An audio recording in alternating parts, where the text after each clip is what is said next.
90 రోజుల కోర్సు పూర్తి చేస్తే చాలు 100% ప్లేస్మెంట్ సపోర్ట్ తో సాఫ్ట్వేర్ జాబ్ మీ సొంతం. వెంటనే కోడ్ జ్ఞాన్ డెస్టినేషన్ ని సంప్రదించండి.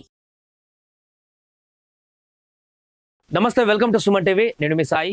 భార్య అంటే భర్త అడుగుజాడల్లో నడవడం, భర్తలో సగభాగంగా భావించడం, అన్నిట్లలో కూడా సగభాగంగా భావించేటువంటి వ్యక్తులుగా మనం చెప్పుకుంటాం. భార్య భర్త విషయం ఇద్దరు కూడా అంతా కూడా.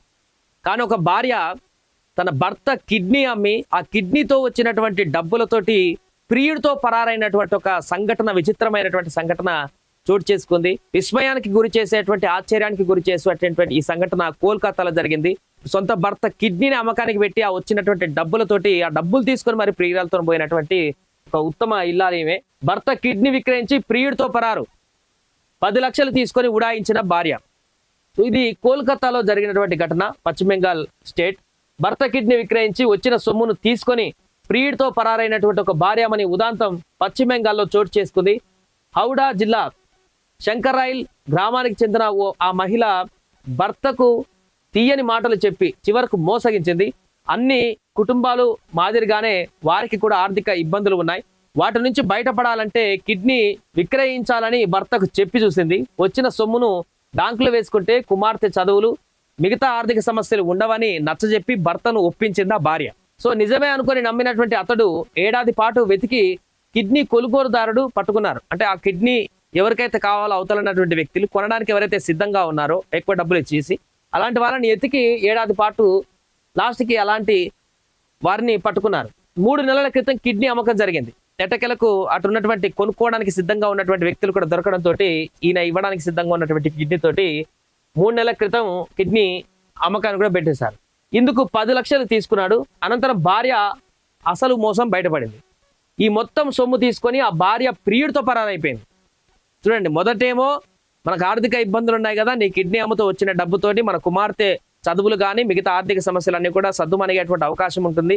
ఏదేమైనా కూడా కొంత అనారోగ్యంగా కొంత కష్టపడ్డా కూడా ఆర్థికంగా సెటిల్ అవుతామని చెప్పేసి మాయమాటలు చెప్పి భర్తని కిడ్నీ ఇవ్వడానికి ఒప్పించేటువంటి ప్రయత్నం చేసినటువంటి భార్య ఆ వచ్చినటువంటి సొమ్ము తీసుకొని ఆపరేషన్ అయిపోయిన తర్వాత ప్రియుడితోటి జంప్ అయిపోయింది. భారత్పూర్కు చెందినటువంటి ఓ పెయింటర్కు ఫేస్బుక్ ద్వారా ఆమె పరిచయం ఏర్పడింది. చివరికి అది ప్రేమగా మారింది. లబోదిబోమన్న ఆ భర్త పోలీసులకు ఫిర్యాదు చేశాడు. భారత్పూర్లో ఉన్నారని తెలుసుకొని 10 ఏళ్ల కుమార్తె, తల్లిదండ్రులు, బంధువులను తీసుకొని అక్కడికి వెళ్ళాడు. వారిని చూసి ఇంటి తలుపులు వేసుకున్న ఆమె ఎంతకు తీయలేదు. వారితో మాట్లాడడానికి బయటకు రాలేదు. పైగా ఏం చేసుకుంటారో చేసుకోవడానికి బెదిరించింది. విడాకులు ఇస్తానని భర్తను హెచ్చరించింది. చూడండి ఎలాంటి పరిస్థితులు రోజు రోజుకి సమాజంలో చూడాల్సి వస్తుందో. ఫేస్బుక్లు, ఇన్స్టాగ్రామ్లు, ఈ విచ్చలవిడిగా మారినటువంటి సోషల్ మీడియా వాడకం. ముఖ్యంగా ఒకవైపు భర్త ఉన్నాడు, కుమార్తె ఉంది, కుటుంబం కొనసాగుతున్నటువంటి సందర్భంలో ఆమె ఫేస్బుక్లో ఒక పెయింటర్తో పరిచయం ఏర్పడి ఆ పరిచయం కాస్త ప్రేమ, దానికి ఒక ప్రేమ అని పేరు పెట్టుడు మళ్ళందరూ ఆ ప్రేమగా మారి దాంతో భర్తను వదిలేసి ఆ ప్రియుడితోని పోవడమే పనిగా పెట్టుకున్నటువంటి ఉదాంతాలు వరుసగా కనపడుతున్నాయి. అయితే ఇక్కడ ఎవరు ఊహించని సంఘటన ఏంటంటే, ఇప్పటివరకు ప్రియుడితో వెళ్ళడానికి భర్తలను మర్డర్ చేసి వెళ్ళినటువంటి భార్యలను చూసాం. అలాంటి వార్తలు కూడా రోజు వింటున్నాం. అలాగే ప్రియుడికి ఆమెకి అడ్డంగా ఉంటున్నాడు భర్తలు అని చెప్పేసి చాలా మంది తప్పించేటువంటి ప్రయత్నాలు అనేక సంఘటనలు కూడా చేయడం జరిగింది. బట్ ఇక్కడ కేసు ఇది కొంచెం చాలా డిఫరెంట్ గా కనిపిస్తుంది. ప్రియుడు ఒక పెయింటర్, ఈమె ఆర్థిక సమస్యలతో ఉంది. సో బయటికి వెళ్ళి బతకడానికి కూడా కష్టంగా వీరికి కూడా ఉండేటువంటి అవసరం ఉందని చెప్పేసి ముందే ఒక ప్రణాళికబద్ధంగా ఎట్లాగో భర్తతో ఉండొద్దు అని అనుకుంటుంది. ప్రియుడికి అలవాటు పడిపోయింది కాబట్టి ప్రియుడితో కలిసి మరి లైఫ్ను లీడ్ చేయాలంటే డబ్బులు కావాలి. దానికి ఎవరిని ఎరేసిందంటే భర్తనే ఎరేసింది.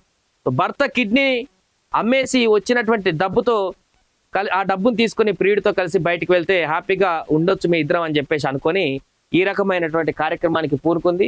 కన్నా బిడ్డని, భర్తను, ఇద్దరిని కూడా మోసగించి ఆ భర్త కిడ్నీ అమ్మగా వచ్చినటువంటి డబ్బుతో పూర్తిగా ప్రియుడితో ఉడాయించినటువంటి పరిస్థితి. జరిగింది. భార్యను మళ్ళీ తీసుకొద్దాం ఇంటికి అని చెప్పేసి పోలీస్ స్టేషన్లో కేసు పెట్టిన తర్వాత భర్త, కుటుంబ సభ్యులు, కుమార్తె ఇంటికి అక్కడ ఎక్కడైతే ఏమో షెల్టర్ పొందిందో ప్రియుడితో పాటు అక్కడికి వెళ్తే కనీసం ముఖం కూడా చూడకుండా, తలుపులు వేసుకొని బయటికి రాకుండా అక్కడ ఇంకా బెదిరింపులకు పాల్పడేటువంటి ఘటనలు, విడాకులు ఇస్తాను, నీతో నాకు సంబంధం లేదని చెప్పేసి ఆమె చెప్తున్నటువంటి వివరాలు చూస్తే చాలా ఎబ్బెట్టుగా అనిపిస్తున్నటువంటి సందర్భం. ఏదేమైనా కూడా ప్రస్తుతం బయటకు వచ్చినటువంటి వార్త వైరల్ గా మారింది. సోషల్ మీడియాలో రోజు రోజుకు జరుగుతున్నటువంటి పరిణామాలలో ఇది పరాకాష్ట అని చెప్పుకోవచ్చు. నమస్తే, వెల్కమ్ టు సుమన్ టీవీ. నేను మీ సాయి. భార్య అంటే భర్త అడుగుజాడల్లో నడవడం, భర్తలో సగభాగంగా భావించడం, అన్నిట్లలో కూడా సగభాగంగా భావించేటువంటి వ్యక్తులుగా మనం చెప్పుకుంటాం. భార్య భర్త విషయం ఇద్దరు కూడా అంతా కూడా. కానీ ఒక భార్య తన భర్త కిడ్నీ అమ్మి ఆ కిడ్నీతో వచ్చినటువంటి డబ్బులతోటి ప్రియుడితో పరారైనటువంటి ఒక సంఘటన, విచిత్రమైనటువంటి సంఘటన చోటు చేసుకుంది. విస్మయానికి గురి చేసేటువంటి, ఆశ్చర్యానికి గురి చేసేటువంటి ఈ సంఘటన కోల్కతాలో జరిగింది. సొంత భర్త కిడ్నీని అమ్మకానికి పెట్టి ఆ వచ్చినటువంటి డబ్బులతోటి ఆ డబ్బులు తీసుకొని మరి ప్రియురాలతో పోయినటువంటి ఒక ఉత్తమ ఇల్లాలిమే. భర్త కిడ్నీ విక్రయించి ప్రియుడితో పరారు, 10 లక్షలు తీసుకొని ఉడాయించిన భార్య. ఇది కోల్కతాలో జరిగినటువంటి ఘటన, పశ్చిమ బెంగాల్ స్టేట్. భర్త కిడ్నీ విక్రయించి వచ్చిన సొమ్మును తీసుకొని ప్రియుడితో పరారైనటువంటి ఒక భార్యమని ఉదాంతం పశ్చిమ బెంగాల్లో చోటు చేసుకుంది. హౌడా జిల్లా శంకర్రాయిల్ గ్రామానికి చెందిన ఆ మహిళ భర్తకు తీయని మాటలు చెప్పి చివరకు మోసగించింది. అన్ని కుటుంబాలు మాదిరిగానే వారికి కూడా ఆర్థిక ఇబ్బందులు ఉన్నాయి.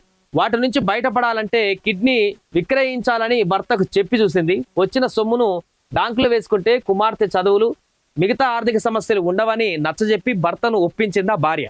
సో నిజమే అనుకొని నమ్మినటువంటి అతడు ఏడాది పాటు వెతికి కిడ్నీ కొనుగోలుదారుడు పట్టుకున్నారు. అంటే ఆ కిడ్నీ ఎవరికైతే కావాలో అవతలన్నటువంటి వ్యక్తులు కొనడానికి ఎవరైతే సిద్ధంగా ఉన్నారో ఎక్కువ డబ్బులు ఇచ్చేసి అలాంటి వాళ్ళని ఎతికి ఏడాది పాటు లాస్ట్కి అలాంటి వారిని పట్టుకున్నారు. 3 నెలల క్రితం కిడ్నీ అమ్మకం జరిగింది. ఎట్టకెలకు అటున్నటువంటి కొనుక్కోవడానికి సిద్ధంగా ఉన్నటువంటి వ్యక్తులు కూడా దొరకడంతో ఈయన ఇవ్వడానికి సిద్ధంగా ఉన్నటువంటి కిడ్నీ తోటి 3 నెలల క్రితం కిడ్నీ అమ్మకాన్ని కూడా పెట్టేశారు. ఇందుకు 10 లక్షలు తీసుకున్నాడు. అనంతరం భార్య అసలు మోసం బయటపడింది. ఈ మొత్తం సొమ్ము తీసుకొని ఆ భార్య ప్రియుడితో పరారైపోయింది. చూడండి, మొదటేమో మనకు ఆర్థిక ఇబ్బందులు ఉన్నాయి కదా, నీ కిడ్నీ అమ్మతో వచ్చిన డబ్బుతోటి మన కుమార్తె చదువులు కానీ మిగతా ఆర్థిక సమస్యలన్నీ కూడా సద్దుమణిగేటువంటి అవకాశం ఉంటుంది. ఏదేమైనా కూడా కొంత అనారోగ్యంగా కొంత కష్టపడ్డా కూడా ఆర్థికంగా సెటిల్ అవుతామని చెప్పేసి మాయమాటలు చెప్పి భర్తను కిడ్నీ ఇవ్వడానికి ఒప్పించేటువంటి ప్రయత్నం చేసినటువంటి భార్య ఆ వచ్చినటువంటి సొమ్ము తీసుకొని ఆపరేషన్ అయిపోయిన తర్వాత ప్రియుడితోటి జంప్ అయిపోయింది. భారత్పూర్కు చెందినటువంటి ఓ పెయింటర్కు ఫేస్బుక్ ద్వారా ఆమె పరిచయం ఏర్పడింది. చివరికి అది ప్రేమగా మారింది. లబోదిబోమన్న ఆ భర్త పోలీసులకు ఫిర్యాదు చేశాడు. భారత్పూర్లో ఉన్నారని తెలుసుకుని 10 ఏళ్ల కుమార్తె, తల్లిదండ్రులు, బంధువులను తీసుకుని అక్కడికి వెళ్ళాడు. వారిని చూసి ఇంటి తలుపులు వేసుకున్న ఆమె ఎంతకు తీయలేదు. వారితో మాట్లాడడానికి బయటకు రాలేదు. పైగా ఏం చేసుకుంటారో చేసుకోనని బెదిరించింది. విడాకులు ఇస్తానని భర్తను హెచ్చరించింది. చూడండి ఎలాంటి పరిస్థితులు రోజు రోజుకి సమాజంలో చూడాల్సి వస్తుందో. ఫేస్బుక్లు, ఇన్స్టాగ్రామ్లు, ఈ విచ్చలవిడిగా మారినటువంటి సోషల్ మీడియా వాడకం. ముఖ్యంగా ఒకవైపు భర్త ఉన్నాడు, కుమార్తె ఉంది, కుటుంబం కొనసాగుతున్నటువంటి సందర్భంలో ఆమె ఫేస్బుక్ లో ఒక పెయింటర్ తో పరిచయం ఏర్పడి ఆ పరిచయం కాస్త ప్రేమ, దానికి ఒక ప్రేమ అని పేరు పెట్టుడు మళ్ళందరూ ఆ ప్రేమగా మారి దాంతో భర్తను వదిలేసి ఆ ప్రియుడితోని పోవడమే పనిగా పెట్టుకున్నటువంటి ఉదాంతాలు వరుసగా కనపడుతున్నాయి.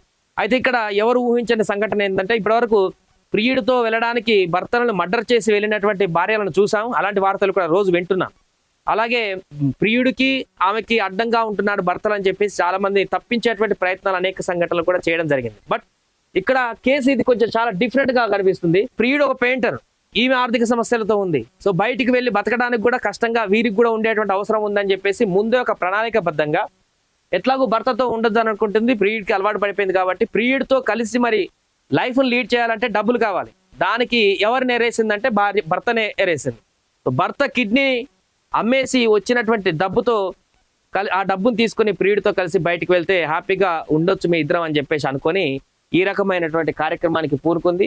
కన్నా బిడ్డని, భర్తను ఇద్దరిని కూడా మోసగించి ఆ భర్త కిడ్నీ అమ్మగా వచ్చినటువంటి డబ్బుతో పూర్తిగా ప్రియుడితో ఉడాయించినటువంటి పరిస్థితి జరిగింది. భార్యను మళ్ళీ తీసుకొద్దాం ఇంటికి అని చెప్పేసి పోలీస్ స్టేషన్లో కేసు పెట్టిన తర్వాత భర్త, కుటుంబ సభ్యులు, కుమార్తె ఇంటికి అక్కడ ఎక్కడైతే ఏమో షెల్టర్ పొందిందో ప్రియుడితో పాటు అక్కడికి వెళ్తే కనీసం ముఖం కూడా చూడకుండా, తలుపులు వేసుకొని బయటికి రాకుండా అక్కడ ఇంకా బెదిరింపులకు పాల్పడేటువంటి ఘటనలు, విడాకులు ఇస్తాను, నీతో నాకు సంబంధం లేదని చెప్పేసి ఆమె చెప్తున్నటువంటి వివరాలు చూస్తే చాలా ఎబ్బెట్టుగా అనిపిస్తున్నటువంటి సందర్భం. ఏదేమైనా కూడా ప్రస్తుతం బయటకు వచ్చినటువంటి వార్త వైరల్ గా మారింది. సోషల్ మీడియాలో రోజు రోజుకు జరుగుతున్నటువంటి పరిణామాలలో ఇది పరాకాష్ట అని చెప్పుకోవచ్చు.